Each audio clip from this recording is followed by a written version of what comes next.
Alors bonjour à tous, rebonjour à toutes et à tous, bienvenue sur dailyfx.fr, Vincent Gann pour vous retrouver donc exceptionnellement, pas à 15h15, mais pour suivre l'inflation aux États-Unis, c'est le chiffre important de la journée, publié donc à l'ouverture de la session aux États-Unis.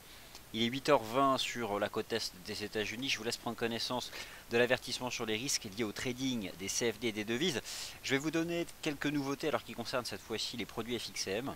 J'aurai l'occasion de revenir en détail dessus, mais il y a eu, si vous vous intéressez au CFD d'FXM, des nouveautés et notamment sur le Dow Jones.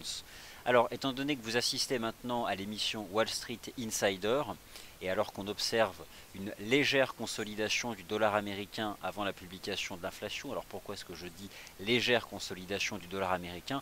Eh bien parce que vous avez sous les yeux la tendance du dollar américain depuis le 15 octobre et donc un marché latéral que le dollar américain construit désormais depuis environ le 10-11 novembre. Et on a donc en H4 ces deux petits chandeliers, presque nano-chandeliers de repli, alors que ce marché a pris plusieurs centaines de points depuis le 15 octobre dernier.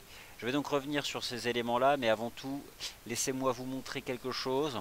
Ça concerne l'indice Dow Jones. Alors, dans cette émission Wall Street Insider, on s'intéresse essentiellement au marché actions américain, et notamment au Dow, au Nasdaq, au SP500. Je vais revenir sur l'analyse de ces marchés, puisque les grands indices boursiers américains proposent des constructions techniques haussières extrêmement bien construites, avec notamment ici une reprise du marché action US en 5 temps bien construit depuis les points bas du mois d'août dernier. Je pense que nous avons probablement terminé une phase de consolidation qui en données journalières avait débuté le 4 novembre, avec un marché qui s'est repris à proximité de la partie basse d'un canal. Ce qui m'intéresse moi sur le marché action américain, c'est le fait que le Dow est notamment redébordé ici les 16 900 points. Ce que je vais vous montrer c'est ça. Alors attendez, je charge la plateforme. Je vais juste vous montrer donc une nouveauté sur le spread du Dow Jones, si cet indice vous intéresse. Voilà, le spread du Dow Jones qui est fixé à 2. Hein, ces nouveautés, il passe de 4 à 2. Si vous vous intéressez ici donc au CFD US 30 qui permet donc de reproduire la variation de l'indice Dow Jones, il passe donc de 4 à 2. C'est bon à savoir si vous vous intéressez à cet indice ou si vous vous y intéressiez mais que vous jugiez le spread de 4 trop élevé. Il est donc divisé par 2. Alors on va s'intéresser au marché action américain et à la dynamique générale du dollar américain. Qu'attendons-nous déjà cet après-midi? La publication des chiffres de l'inflation aux États-Unis au mois d'octobre. Deux chiffres à retenir et je prendrai connaissance en temps réel de la réalité des chiffres une fois qu'ils seront publiés à 14h30. L'inflation au mois d'octobre, l'inflation sous-jacente, celle qui exclut les éléments volatiles, qui est attendue à 1,9%. Sachez simplement, pour situer l'inflation aux États-Unis et comprendre pourquoi le dollar américain est si fort et ne cesse de monter ces dernières semaines, sachez par exemple qu'au sein de la zone euro, l'inflation sous-jacente c'est 1%. En Grande-Bretagne, c'est 1,1. Bon, bah, aux États-Unis, c'est presque 2. En tout cas, le consensus envisage au mois d'octobre une inflation sous-jacente qui s'établisse à 1,9% aux États-Unis, selon l'indice des prix à la consommation. Quant à l'inflation globale, celle qui intègre les éléments volatiles, et notamment le prix de l'énergie, le consensus envisage 0,1% en tenant compte donc des prix de l'énergie et notamment des prix du pétrole. Alors qu'en est-il des marchés actions américains? Concrètement, j'estime que le marché a terminé une vague 4 de consolidation. Première jambe de reprise, c'était la première quinzaine de septembre, le temps numéro 1. Le temps numéro 2 ici qui est venu retracer 50% de la première jambe de hausse. Le temps numéro 3 qui est le plus impulsif, le plus fort en amplitude. Et donc le temps numéro 4 qui a probablement ici retracé 38,2% de la jambe de hausse la plus forte, à savoir la vague 3. Je pense désormais donc que les marchés actions US repartent en avant. Il y a un pivot à court terme que le Dow rencontre, c'est ce niveau ici des 17 550 points, mais je pense qu'on a désormais sous nos pieds une structure en avalement haussier ici, qui est bien présente sur le Dow. Et ce qui est intéressant, c'est que cette structure en avalement haussier qu'on observe sur le Dow, on la retrouve aussi sur le SP500, avec d'ailleurs le même type de construction. Je vais vous montrer ici l'indice S&P 500 en données journalières. 1, 2, une grande 3 et une 4. Et hier, donc, un avalement haussier sur le SP500 au-dessus des 2000 points. Donc, les 2000 points, rappelez-vous, sur le SP500. Le SP500, c'est bien sûr l'indice de référence pour la finance internationale, mais surtout l'indice de référence à Wall Street. Ce qui m'a moi intéressé sur le plan chartiste, c'est le débordement, rappelez-vous, des 2000 points. Et puis donc au fond, ce qui m'intéresse lorsqu'on travaille une vague 4, c'est de regarder la façon dont le quatrième temps, qui ne vient que consolider le temps 3, retrace la vague 3, et donc concrètement un retracement qui a représenté 50% donc de la 3. Avec donc sous nos pieds cette structure en avalement haussier qui a été hier construite par le marché, alors qu'on peut maintenant retracer en partie. Mais généralement, si cet avalement est solide, on ne retracera pas plus de 50%. Sinon, c'est que la figure n'est pas active et qu'elle ne relance pas la tendance. En tout cas, dans le sens de la tendance, il faut s'intéresser justement à 50% de retracement de la jambe de hausse qui a été établie hier. Donc, voilà pour les marchés actions américains. On va prendre connaissance des chiffres de l'inflation et puis ensuite on aura les chiffres, on pourra aller voir de quoi il retourne. Moi j'estime que le dollar américain est donc bien orienté, bon ça vous le savez. La chose c'est quoi? C'est que le dollar US depuis le 15 octobre a fortement progressé. Peut-il venir le temps de la consolidation? Possible. Si ce temps de la consolidation vient, il s'agira d'une consolidation latérale. Et concrètement, qu'est en train de faire le dollar américain depuis en réalité le 6 novembre? Voilà ce qu'il construit, une phase de transition latérale.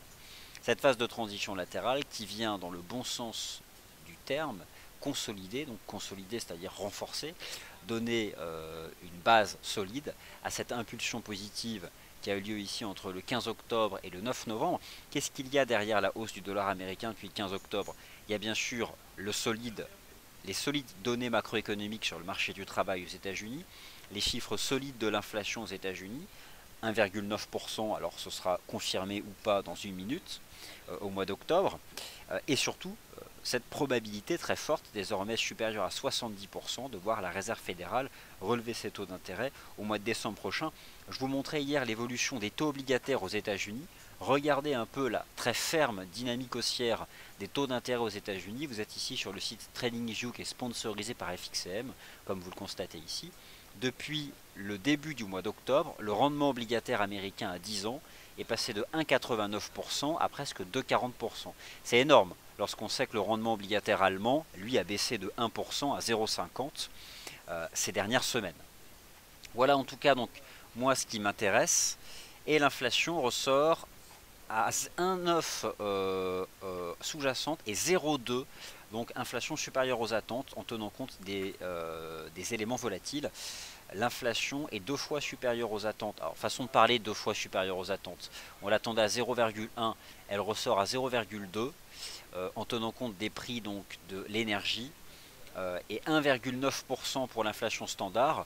On a donc des chiffres qui sont de nature à soutenir ici le dollar américain. Alors voilà donc ce que nous avons pour les données macroéconomiques qui sont favorables à la poursuite de la tendance haussière du dollar américain. Et je vous rappelle que demain on attend quand même les minutes de la Fed qui devraient là aussi soutenir le dollar US. La façon dont je pense vous pouvez vous convaincre, regardez ce grand chandelier du 6 novembre. Ce chandelier du 6 novembre, c'était le rapport NFP aux États-Unis. Et puis vous avez bien sûr en amont du rapport NFP, le 28 octobre dernier aux États-Unis, la dernière réunion de la Réserve fédérale qui s'était traduite par ce grand chandelier. Donc au final, nous avons ce grand chandelier haussier du 28 octobre sur l'US dollar index. Nous avons ce grand chandelier haussier du 6 novembre sur l'US dollar index. Là, on vient d'avoir les chiffres de l'inflation qui dépassent les attentes. Et demain, les minutes de la Fed qui débriefent cette séance du 6 novembre. En l'état, j'attends un comportement équivalent lors des prochaines heures ici sur le dollar américain. Alors, voilà ce que moi je pouvais vous dire donc sur ces éléments-là. Maintenant, étant donné que vous assistez à l'émission Wall Street Insider, au-delà du dollar américain, on va parler bien sûr des paires majeures sur le Forex. Je vous ai expliqué que ce matin, j'estimais que après avoir étudié la table de corrélation à 20 séances, la table des corrélations elle est disponible sur la plateforme MarketScope de FXCM, un taux de change sort du lot. Il y a un taux de change qui a un coefficient de corrélation, accrochez-vous, de 0,98 avec l'US dollar index de FXM, c'est le taux de change USD CHF. Le taux de change USD CHF, j'en parle depuis très longtemps, puisque j'ai toujours considéré que l'achat de l'USD CHF était une stratégie plus profitable que la vente de l'euro dollar. D'ailleurs, le coefficient de corrélation entre l'euro dollar et l'US dollar index est de moins 0,70. Mais le coefficient de corrélation entre l'USD CHF et l'US dollar index est de plus 0,98. Il est donc probable que l'achat de l'USD CHF soit une stratégie plus payante que la vente de l'euro dollar si l'on cherche des stratégies pour profiter donc de la tendance haussière du dollar américain. Alors, le taux USD CHF qui a donné un signal très positif le 6 novembre en débordant les 1 a depuis réalisé un pullback, a dépassé la résistance des 1,0095 et poursuit donc son petit bonhomme de chemin. Pour le moment, la réaction suite à ces chiffres de l'inflation est positive, puisque le marché confirme la tendance positive depuis le débordement des 1,0095. Alors, en ce qui concerne l'euro-dollar, écoutez, rien de nouveau sous le soleil depuis ce matin, si ce n'est que le marché, pour l'instant, reste positionné sous la première résistance qui s'établit à 1,0695, 1,7 $. Le marché construit une espèce de flat sous cette première résistance. Il n'y a pas non plus une volatilité excessive. Je vais regarder les autres paires en dollars. L'USD Yen qui lui a donné un signal d'achat hier en entrant dans un 5e temps de hausse.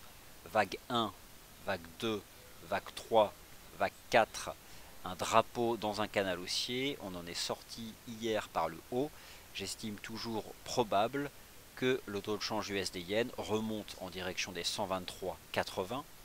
Le taux de change AUD-USD se stabilise parce que les matières premières, après avoir fortement chuté depuis le début du mois de novembre, se stabilisent.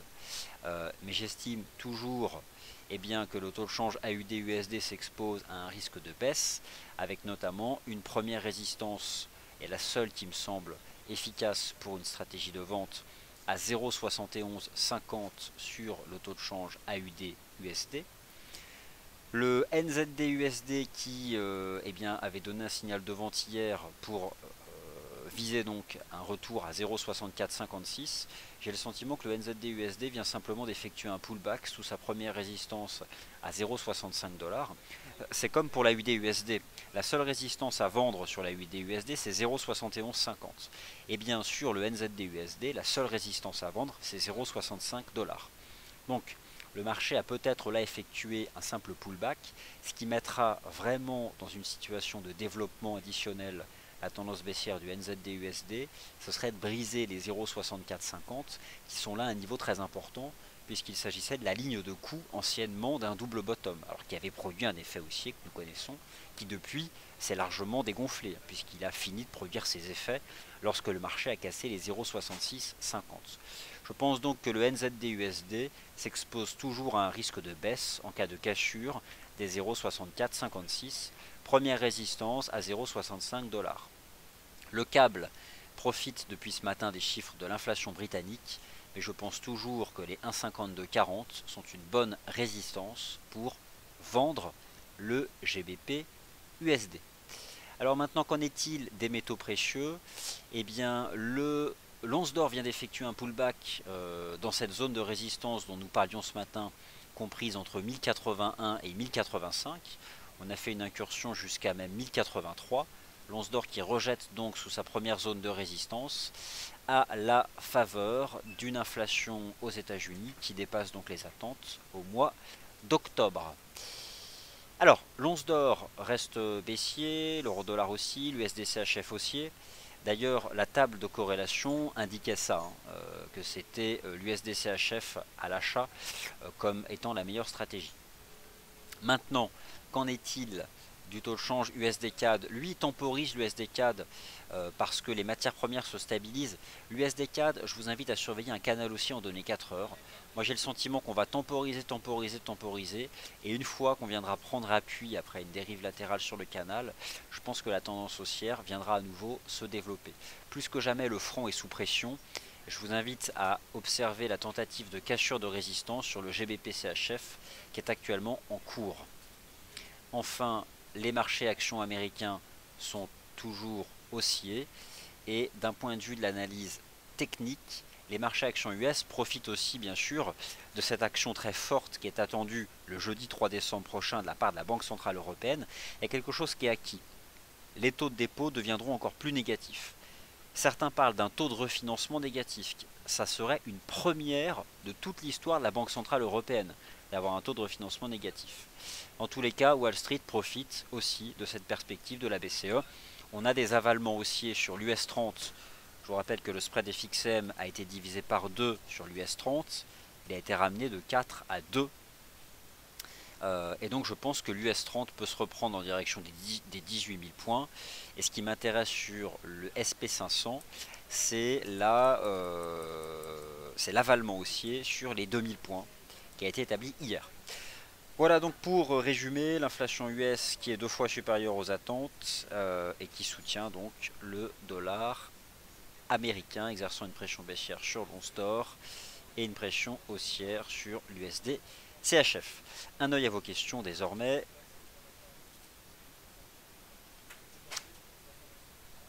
Alors, question d'action. Pourquoi la UDUSD ne baisse pas? Je vais y répondre. Question de Fretala. Que peut-on viser sur l'USD CHF? Et enfin, un mot sur le Bund. Alors, que peut-on viser sur l'USD CHF? Moi, je suis ambitieux à terme sur l'USD CHF. Pour l'instant, ce que j'observe, c'est que sa dynamique haussière, elle se déploie tranquillement. Je pense qu'on peut viser un retour sur les niveaux qui précèdent l'abandon par la Banque nationale suisse de son seuil face à l'euro. Et donc, si je devais vous donner un objectif de cours sur l'USD CHF, ce serait 1,0240. 1,0240, c'est le niveau du taux de change le 14 janvier, donc juste avant la Banque nationale suisse. Donc 1,0240. Voilà, tout simplement. Alors, un mot sur le Bund. Eh bien, je vais tout de suite couvrir le Bund. Le Bund est haussier. Je pense là aussi que le marché peut reprendre les 158,70 d'ici le jeudi 3 décembre prochain. Je vous rappelle qu'hier, la Banque Centrale Européenne a annoncé la semaine dernière avoir acheté pour 14 milliards d'euros de titres de dette publique. C'est supérieur à ce qu'elle faisait habituellement. Est-ce que cela présage d'un nouveau standard pour le volume d'achat mensuel à partir de la fin d'année? Peut-être. Peut-être qu'elle est déjà en train de passer sur un nouveau rythme d'achat. En tout cas, le marché attend des annonces le jeudi 3 décembre prochain. Que peut-on viser sur le Dow Jones? Eh bien, 18 000 points. Je vise un retour à 18 000 points sur le Dow Jones d'ici la fin du mois de novembre. Alors, question de Hugues. Bonjour, quel point d'entrée sur l'euro-dollar, sachant que le FOMC a lieu demain? Alors, tout d'abord, l'idée pour l'euro-dollar, c'est pas de prendre une position juste avant la publication demain des minutes de la Réserve fédérale des États-Unis. Demain, ce n'est pas une réunion du FOMC. La réunion du FOMC a eu lieu il y a 2 semaines. Et qu'est-ce qu'a provoqué la réunion du FOMC? Eh bien, on va regarder le chandelier du 28 octobre. Voilà ce qu'a provoqué le FOMC, c'était le rejet sous les 1,11 $. C'est donc désormais ancien. Demain, ce qui est publié, c'est un rapport qui vient débriefer ce qui s'est passé le 28 octobre. Moi, l'euro-dollar en swing m'intéresse lorsqu'il est sous une résistance swing, ce qui était le cas le 13 novembre dernier, lorsque le marché effectuait un pullback sous la résistance à 1,0850. Maintenant, où intervenir sur l'euro-dollar? C'est simple, simple façon de parler, vous avez un canal de baisse en données 4 heures ici, bien identifiable sur le taux de change euro-dollar. Actuellement, le marché s'en est éloigné puisqu'il a reculé de 200 pips la dernière fois qu'il s'en est approché. Maintenant, pour répondre à votre question, la première résistance swing, c'est 1,0690 sur le taux de change euro-dollar.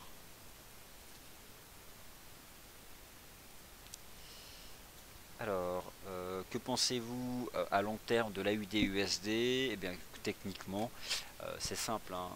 Je vais vous remontrer ici le graphique de long terme de l'AUD-USD en données hebdomadaires. Moi, ce qui m'intéresse, c'est l'oblique de résistance en place depuis septembre 2014. J'ai le sentiment en fait que ce marché est susceptible de bientôt fortement décrocher. J'ai le sentiment en fait qu'on est simplement en train de faire un espèce de gros drapeau dans le cadre d'une tendance baissière de fond. Voilà en fait ce que j'ai moi. On a donc cette tendance baissière en place depuis le 7 et je pense qu'on fait quelque chose de similaire à ça avant d'avoir bientôt un fort décrochage. Et je m'intéresse en fait toujours à l'oblique qui attrape tous les sommets depuis septembre 2014. Donc voilà, et la résistance pour l'instant qui me semble attractive, c'est celle qui est comprise entre 0,7150 et 0,72. 0,7150 c'est un niveau horizontal, 0,72 c'est l'oblique de résistance en place depuis le printemps 2014.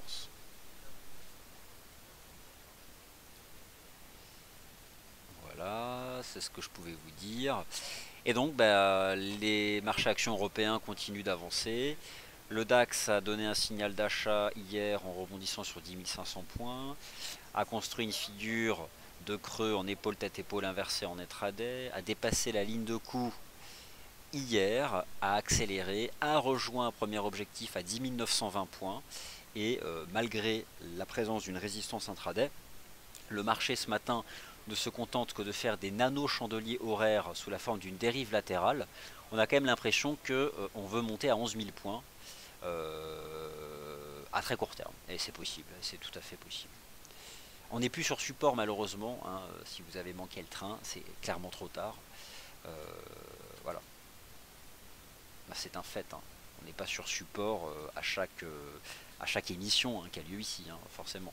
Donc là, clairement, je dirais qu'il y avait un point d'entrée agressif hier à l'ouverture des marchés lorsqu'on dérapait à l'ouverture liée aux événements parisiens. Éventuellement un pullback qui avait eu lieu en fin de session européenne hier sur les 10 750 points. Le dernier signal d'achat a été donné à la cassure des 10 815.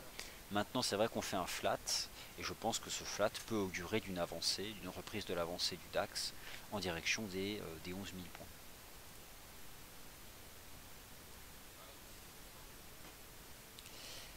Alors, visiteur m'invite à regarder le graphique mensuel du taux de change AUD-USD et non, il n'y a absolument aucune divergence haussière en mensuel sur l'AUD-USD.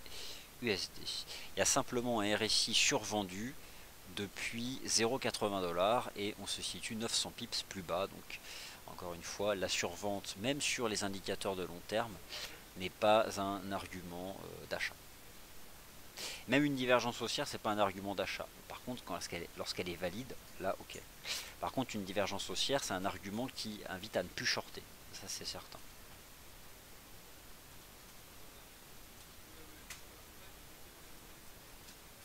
Voilà, bah écoutez, je pense que j'ai résumé la situation. Donc, on est toujours en fait dans cette dynamique favorable au dollar US. Et aujourd'hui, les chiffres de l'inflation battent le consensus. Voilà, merci d'avoir été attentif. Je vous rappelle que comme chaque mardi, vous avez donc le point de marché Ishimoku qui est disponible. Alors, où accéder au point de marché Ishimoku? Je vous invite à aller sur mon compte Twitter, alors, si ce n'est pas le cas. Vous avez ici mon compte Twitter et vous avez le tweet que j'ai fait il y a environ 1 heure, la revue de marché Ishimoku par Patrick Riguet. C'est tout chaud, ça a été enregistré en début d'après-midi. Vous cliquez sur ce lien là et vous pourrez accéder donc à la revue de marché Ishimoku. C'est un tweet que j'ai fait il y a 1 heure et vous aurez donc l'avis de l'indicateur technique Ishimoku sur justement les actifs financiers. Voilà, merci donc d'avoir été attentif. Je vous laisse pour le moment. Prochaine émission à 17h30, la closing bell. Merci à tous et à demain donc de vive voix pour le Good Morning Euro Dollar.